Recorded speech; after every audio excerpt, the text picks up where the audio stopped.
So video అయితే ఇక్కడ continue చేస్తున్నా. మనకైతే ఇక్కడ ఎగ్ నూడిల్స్ అయితే ఇన్స్టెంట్గా రెడీ అయిపోయింది. పిల్లలకైతే ఈజీగా అయితే చేసి పెట్టచ్చు. చాలా సింపుల్ అండ్ ఈజీ ప్రాసెస్. ఇందులో అయితే ఏం మసాలాస్ అయితే ఏం రావు, మనమే ఓన్గా చేసుకోవాలి. మన దగ్గర ఉన్న మసాలాస్తోని ప్రిపేర్ చేసుకోవచ్చు. సో ఇక్కడైతే నేను సర్వ్ చేస్తున్నా.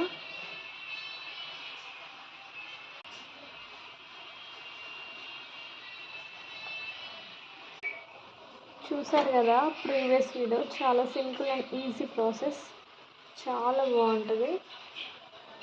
పిల్లలకైతే అప్పటికప్పుడే చేసి పెట్టచ్చు,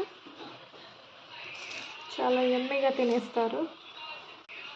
ఇక్కడ ఫైనల్గా కొత్తిమీర అయితే మర్చిపోయాను, కొత్తిమీర వేసేసుకుంటే బాగుంటుంది. వీడియో నచ్చితే తప్పకుండా లైక్ చేయండి, మా ఛానల్ని సబ్స్క్రైబ్